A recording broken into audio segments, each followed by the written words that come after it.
Hello guys, welcome back to my channel. My name is Bahja. If this is your first time seeing my face, then hey, welcome to the channel.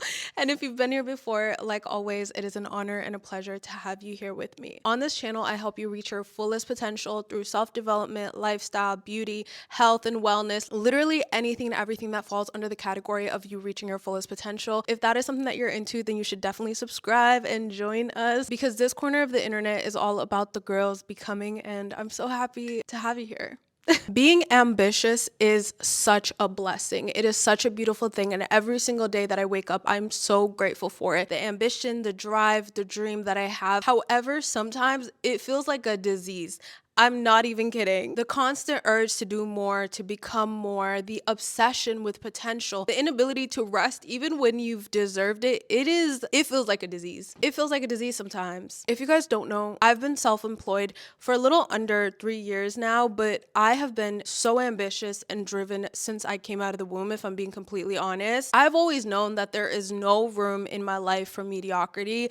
I literally refuse to be a loser in my own story. And in these past few years, I have learned so much. I've built so many things that haven't worked out. I've burnt myself out like really badly, and I never want to go back there. I've grown, I've evolved, I've stretched, I cried, I had to rebuild, I had to start over a few times. So this is a little letter to my ambitious girls, a little heart to heart. I want to share with you guys the things that I've learned and the tips I wish I knew as somebody who's so driven, but sometimes doesn't know what to do with that drive. These are lessons that I wish I knew sooner. Maybe these little reminders might help you on your journey, but I just wanted to sit down and kind of share with you guys some of the lessons that I've learned. Some I have learned the hard way. Okay, the first thing that I want to talk about is create your own definition of excellence. I was listening to this podcast with Mel Robbins and Emma Grade, and something that she said really stuck with me, and it was exactly what I needed to hear at the moment. And she was talking about how you need to create your own definition of excellence, because when you don't have your own definition, you create a definition from what you hear on social media, from what other people's lives look like, from what productivity looks like on the internet, whatever it is, you create your definition based on the ideas of other people, and that becomes your standard. And suddenly you find yourself chasing their definition of success and not your own. And what that does is it makes you feel like you're never doing enough. You are constantly chasing something that isn't even aligned with you, something that isn't yours, and you just feel like you constantly are not doing enough and you need to do more. And that is exactly where I found myself time and time again. I didn't have a definition of excellence or my own definition of progress, and because of that, I was constantly chasing something that did not exist. And every single day, it would lead me to feeling like I wasn't doing enough, that no matter how much I did, there was always more to do and I was behind. And it is just so exhausting because there is no finish line. It is a constant cycle of doing more, becoming more, forcing more. Like, there is no finish line. And what I mean by this is, even in my day, when it comes to the tasks that I do that day, as somebody who is self-employed, as an entrepreneur, a creator, like, there is so much to do. There is never a finish line, okay? I could be doing something every single second of every single day. And because I didn't give myself a definition of excellence, I was constantly just trying to do as much as I can do to try to reach a point of feeling fulfilled. And I would reach the end of my day just feeling like I haven't done enough because there's always so much to do. And it's exhausting, it's draining. And I would always feel anxious and overwhelmed because I'm like, well, there's still more to do. I never felt satisfied, and I never felt like I was just like done for the day. Like, there could never be a cap to it. And so until I sat down and I was like, what does excellence mean to me? What does progress look like? And I sat down and I wrote down that excellence to me means taking care of myself, resting, creating meaningful work, learning, growing, like whatever it means. As long as I do that and as long as I move the needle every single day, that is enough. That is excellence to me. Until I sat down and actually said that, I couldn't catch a break. Like, I felt the weight of my entire dream and my entire vision on my back constantly. It's not about perfection, but it's about moving with intention every single day, putting one foot in front of the other and letting that be enough. And I'm so grateful that I was able to do that, because now I can reach the end of the day and not feel anxious, not feel like I'm not enough and that I'm not doing enough, and I'm not attaching my self-worth to productivity and how much I achieved in the day. But I can say, today I moved the needle. Today I've stretched and I've grown in this way, and I'm so proud of myself, and that is enough. And I could rest. Like, I could actually sleep at night, you know? And so create your own definition of excellence. What does excellence mean to you? And how can you strive every single day to reach that? Okay, the second lesson that I learned is you just have to let things take the time they take. Guys, I really suffered. I really suffered. Like, I'm not kidding when I say I really suffered. Let things take the time they take. And that is projects and things that are on a bigger scale, but also daily tasks. Ambitious girl to ambitious girl, I know you're grinding. Okay, I know that you are doing everything you can to move the needle. I know that you're okay with working every single day for as long as you can. Okay, I know that. Procrastination is not always the problem. It's just time, which we have no control over sometimes. And when you try to rush that, it creates so much stress and anxiety. And let me tell you, because I have suffered, okay? I'm trying to save you from suffering the way that I suffered.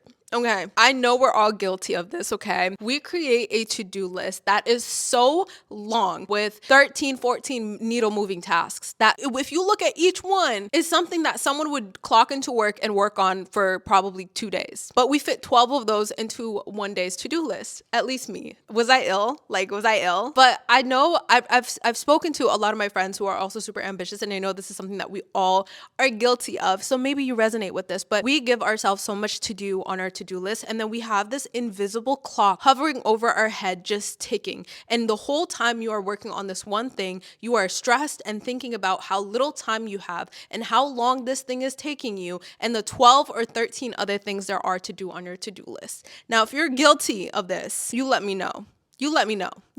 But guilty. Guilty. I'm guilty of this, okay? And I end up just rushing this thing, and I end up not enjoying the process of the task that I'm doing, okay? I can't enjoy it because I have this invisible clock ticking over me. I don't do the best that I can because I'm low-key rushing it, and because of the stress and anxiety, I'm already burnt out before I get to the next task. So if you don't mentally accept that some things just take longer to do, you are constantly under this pressure, okay? This is some self-induced stress, okay? You are under all this pressure, and you end up being exhausted, burnt out, and feeling like you're not doing enough when really you are on track. As long as you're doing things to move the needle, whether it's one thing that day that just takes a long time or 2 or 3 things, you are on the right track. You are still doing what needs to be done, but because you've put so much pressure on yourself, you just make yourself miserable. Guilty.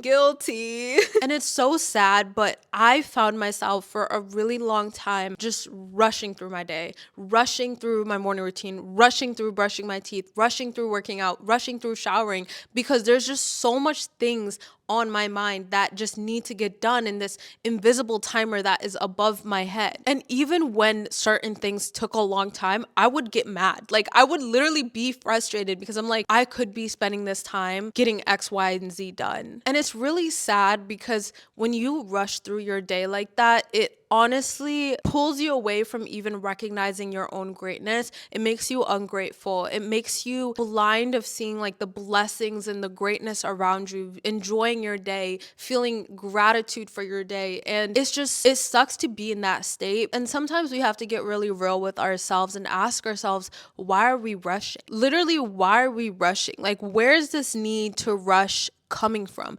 I get being somebody who is on top of things, and when an idea comes, you want to really just hop on it and do it. Those are healthy until it's not. You know what I'm saying? Too much of something can be unhealthy. And when you're rushing through your day and you're getting frustrated with how long brushing your teeth takes, or how long taking a shower takes, and you feel like you're holding your breath the whole day, that is unhealthy. And that can lead to obviously burnout. It just ruins it. It ruins the whole process, honestly. And so you want to get honest analyze yourself and ask yourself, why am I rushing? Like, where is this coming from? And sometimes it can come from a place of lack. And I know that to be true in my own life, of like just attaching your worth to the progress, or attaching your worth to how much you achieve and how much you do, and feeling the pressure, right? And I think it's so weird because I feel like the more that I achieve, the more pressure that I feel to achieve even more. You know what I'm saying? And that is not a good place to be in. Yeah, it's good to have that little bit of pressure that pushes you, and complacency isn't always good because it stops you from growing, right? But if you're coming from this place of just lack and just not feeling good enough and attaching your self-worth to those things, that is a dangerous place to be. And so you want to constantly check in on yourself. And something that has truly helped me is slowing down and reminding myself that even if some things are moving slowly, that doesn't mean it's stuck. It's still moving. I'm still making progress. And this is just the process of this task, the process of this project, the process of this thing. When you stop trying to outrun time, you can finally do your best work in it and truly live in it and enjoy it. And rushing is just it's literally the thief of creativity, of joy, of so many things. You don't need to rush. Rushing, I believe, truly comes from the devil, okay? When something is rushed and there's all this anxiety around it, it's like, why? Like I feel like it just comes from a place of wanting control, and you have to understand that your life isn't fully in your control, and you have to have faith, and you have to believe that everything is working out exactly how it's supposed to in God's timing. There is no need to rush through your day. There is no need to rush through every single task, because it's not going to make you get there faster. In fact, when you're burnt out and you're anxious and you're coming from a place of lack, that holds you back from actually getting to where you want to be. It actually makes the process take longer. So chill in your day, chill in the tasks, like allow yourself to fully be present in every single task instead of trying to rush and trying to get as many things done as possible. You don't get an award for being the most productive, for getting the most things done. Like, who literally is even counting? Who's watching? And you do more harm to yourself when you rush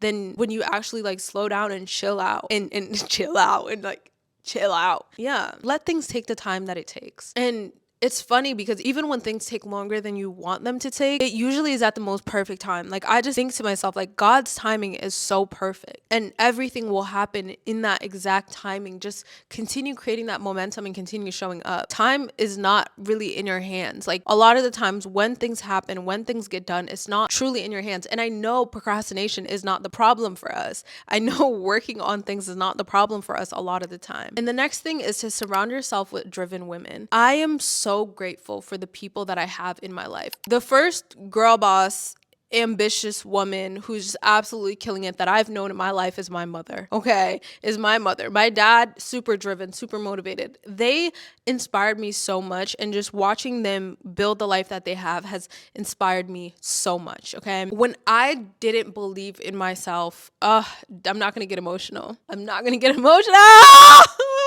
I can never talk about my mom and not want to cry. Get it together.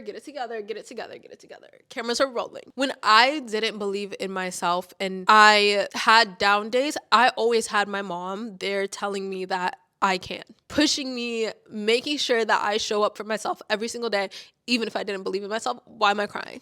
Literally, why am I crying? I love her. And I know she's going to see this and she's going to be like, please stop crying, like you're embarrassing us. I cry on the internet way too often. It's just what I do. I'm too emotional. Okay, we're not going to talk about my mother because clearly I can't do it. Okay, we're going to skip over that. We're not going to talk about my mom. However, when you are surrounded by other people who are just as driven and just as ambitious as you, it is such a game changer. My friend Katie sent me this Instagram post the other day, and it says, behind every successful woman, there's another woman saying, get up, we've got this. And I literally replied to her. I was like, you are her for me. Like, I'm so grateful for the friends that I have, the people around me. It's kind of like when you go to a coffee shop and everyone around you is working, being productive, taking calls, doing all these things. It just makes you want to work as well and put in some work. And you end up doing 10 times more than you would do if you're just at home by yourself. And that really is the power of energy. When you surround yourself with people who are just as ambitious, just as driven, putting one foot in front of the other, failure is not an option. Failure just genuinely does not seem like an option.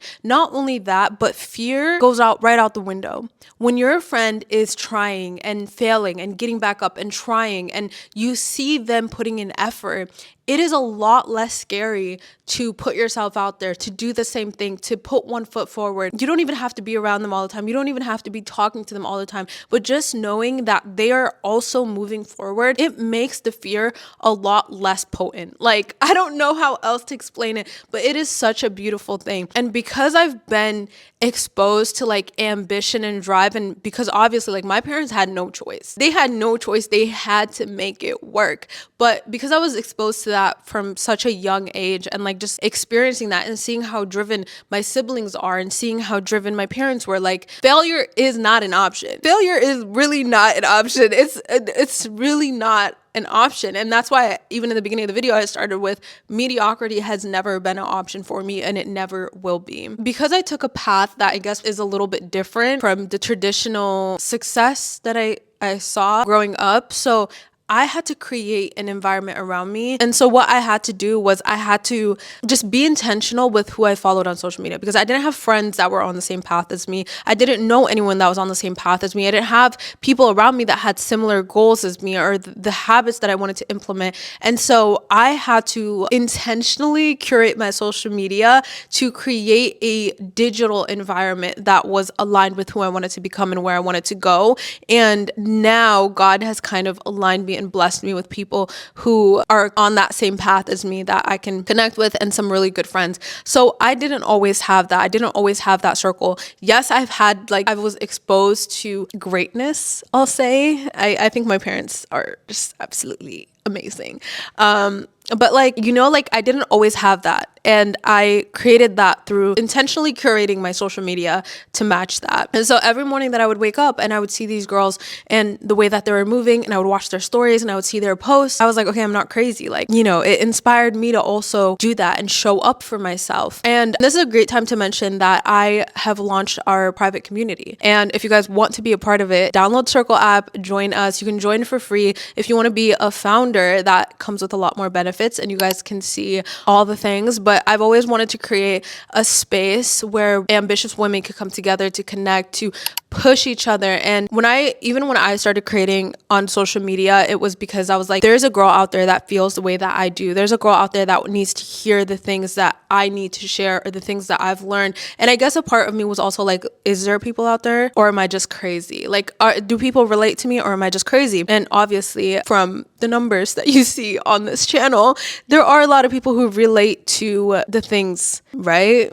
I hope. But yeah, I did find my people in my community, and I want you guys to know that you guys inspire me too. Like every single day, I'm like, anytime I want to give up, I'm like, the girls, I need to think about the girls. I need to think about the girls. So I love you guys so much, and I appreciate you guys so much. But yeah, I've always wanted to create a space for us to connect, to push each other, and I have been loving it so far. So you guys should definitely join. Not only that, but I will be hosting my first ever event here in Minneapolis. It's going to be on December 27th, which is right before the new year. So it's going to be kind of like our kickoff for the new year. It's called She Evolves, and it's going to be a night of transformation. There's going to be so many activities. You get to meet like-minded women. There's going to be drinks. We're going to even have a panel, and it's going to be such a good time. We're going to do a Q&A. There's going to be a photo booth. Oh my goodness. It's going to be a time. It's going to be literally, mark my words, the event of the year. It's going to be the event of the year. I don't know, but I feel like it's going to be the most beautiful way to end off the year together as a community. And it's going to be girls only, by the way, and 18 plus. But yeah, I'm so excited. So let me know in the comments if you're going to be attending. I'm so excited to meet every single one of you guys. Back to the private community.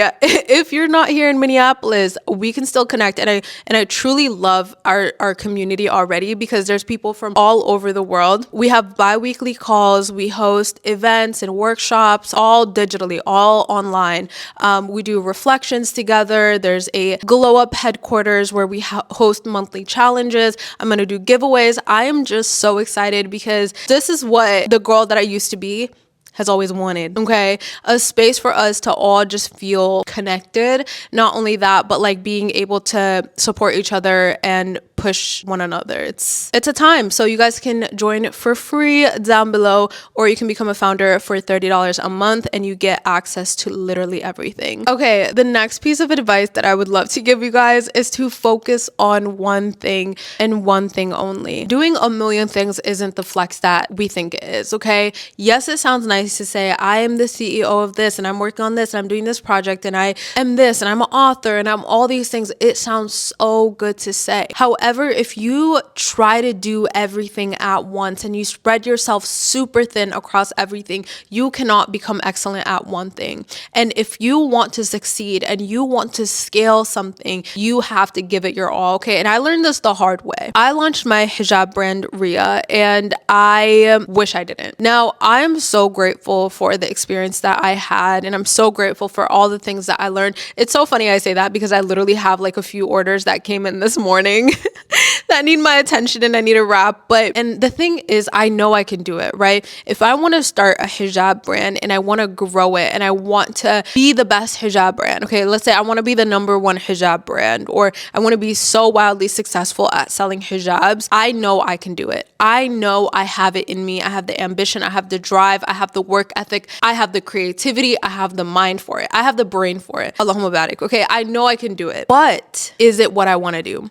Is it what I'm really good at? Is it the thing that I want to scale? Is it the thing that I want to be excellent at? That is a conversation I had to have with myself, and that is the honesty that I needed, because I couldn't do everything at once and be good at it. It is damn near impossible, especially because we're doing everything. Me and my sister co-founded it, and it's funny because my sister now is in med school too, so like running this business is impossible. It's impossible. And you know, if there's a will, there's a way. I fear there's no will. I fear there's no will. But we're the photographer, I'm the model, I'm doing the content, I'm doing the packaging, we're doing the designs, we're doing the marketing, we're doing the emails, we are doing everything. And so it needs attention, it needs time, it needs my everything. And I can't give my everything to that and my personal brand and my content and my YouTube. I can't do that. And so it's like, you have to be honest with yourself and ask yourself, what do I actually want to grow and scale? What am I really good at? Or do I just want to be kind of good at everything? And now the thing is, when you're in your 20s, I do say all the time, you should try everything and you should experiment and you should learn and you should add all these skills into your toolbox. And that is all important. And I think from launching and starting my businesses, I've had multiple at this point, I have learned a lot. And there's a lot of skills that I learned just from doing that. So I don't regret any of it, right? There's a lot of like random things that I just say yes to because, you know, I just want to learn and I want to grow. And I think I will always be that way, but I know exactly what I want to do. And I know exactly what I want to put my all into. And I know exactly what I want to scale. And I know who I want to become. And now that I've kind of figured that out after a few years, it's time to like let go of everything else and truly focus on that one thing. And so if you are trying to be really good and really successful and excellent at one thing, you are going to have to sacrifice everything else, okay? Yes, it sounds good on paper. And the thing is, here's the thing, right? When you do become wildly successful at one thing and you get it to a place where you can then start doing whatever the heck you want, and you can start working on different projects because now you have the tools, you have the resources, the right people to be able to build those things without it needing your full attention, or like, you know, you will have the help that you need. I don't know if this is making sense, but what I learned is that focus is power. When you focus on something and you give your all to something, that thing will grow, and that thing will grow quickly. But if you try to spread your focus to a million things, you can't grow all those million things to the place that you want it to be. But when you do become successful at one thing, you can then start building other things. Focus creates mastery, and mastery opens doors, okay? Mastery opens other doors for you. And that is just something that I'm realizing. And the way that I see it now is you're not limiting yourself, you're just being strategic. I'm not saying that you can't have 5 successful businesses. Look at Grace Beverly, for example. But Grace Beverly has a personal brand that's so strong. She's already super wildly successful that she has a ton of resources to, and I'm not saying she doesn't put an effort into every single one. I am so sure she does, okay? She is the queen of ambitious girls. But I'm saying, like, yeah, she has all these different companies, but she also has resources that back her, that help her build these companies. Her first business was all on her. And I'm sure she was doing everything and, building from the ground up and blood, sweat, and tears. But once she got it to a certain point, then it's like, okay, I want to do this and I want to do that and I want to have this and I want to do this podcast. She has an entire team helping her on her podcast. But when you're sitting and you're filming and you're editing and you're doing okay, wow, now I'm really just going on a tangent, but I know you guys get what I'm saying, okay? Focus is power, and focus isn't restriction, but it is preparation for expansion, okay? Remember that. The next piece of advice that I have for you is to celebrate yourself. When you reach something major, okay, let me know if you guys relate to this, but I found that when you reach something major, something that is quite big, it's a big milestone. It's something that should be celebrated, that a normal person would celebrate. And, it excites you. You're like, yay,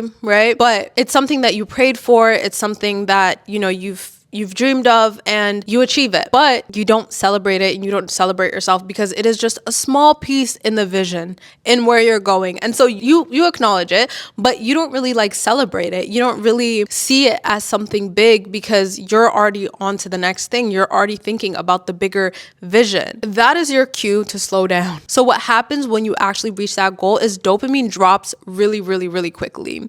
And your body doesn't even signal safety or satisfaction, but it is on to the next thing. And over time, your nervous system adapts to the chaos, the go, go, go, the chase, and that stillness where, when you get something big, you're grateful for it and you're in this place of just feeling satisfaction. That stillness feels unsafe. And the only time that you will find peace is during that progress or during that chase. And progress becomes your only source of peace. How sad is that? And I fell right into that trap. There's so many things that I just completely skipped over because I was like, well, it's yay. That's amazing, but it's just a tiny piece of where I'm going. And because of that, I never allowed myself to celebrate myself, to be proud of myself. And that just caused me to attach my worth to the progress, to how much I do, to how much I achieve, and it's never going to be good enough. And the gag is tomorrow's not promised. Okay. That vision that I have that I'm moving towards is not promised. And how sad is it to live your entire life without celebrating yourself once, without feeling proud of yourself, without resting in the blessings that God has given you? What's the point if you're not going to sit and be grateful for it and truly take it in, but you're on to the next thing? That is insane. That's insanity. And I realized the problem stems from just being in that survival mode for so long. And so I am learning to celebrate my wins now, whether it's big or it's small, or I am going to celebrate my wins. I'm going to feel proud of myself for every single step of the way because it's a shame. It's really no way to live.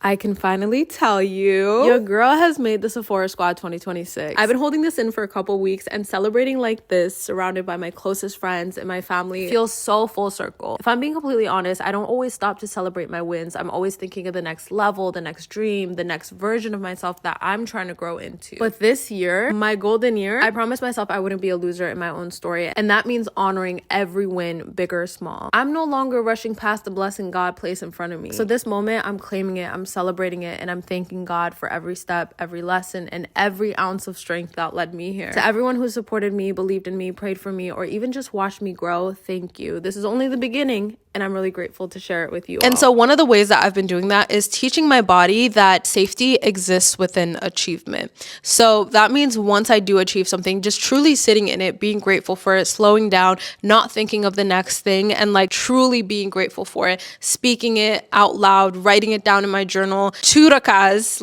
doing, I don't know what the prayer is called, but when you pray churakas after doing any sort of having any sort of achievement, and truly just being grateful for it. Another thing that has helped is just pairing celebration with grounding. So making my favorite drink, and for me that's a matcha. I'll make a matcha. I'll do one small thing. I'm let's make a matcha to celebrate, because I'm trying to teach my body that it is safe to celebrate myself. And that sounds really sad saying it out loud, but I know a lot of ambitious girlies fall into that trap as well. And that leads me to my next tip, which is take care of yourself. Like I said, this year I've experienced really bad burnout to the point where I couldn't think. Imagine trying to build when you can't think. Yeah. When you are extremely ambitious, you need energy, okay? You need genuine energy. You need real, stable energy, okay? And that means taking care of yourself, especially as a woman, okay? As women, we are not built like men. We are not meant to work like men. We are not meant to grind like men.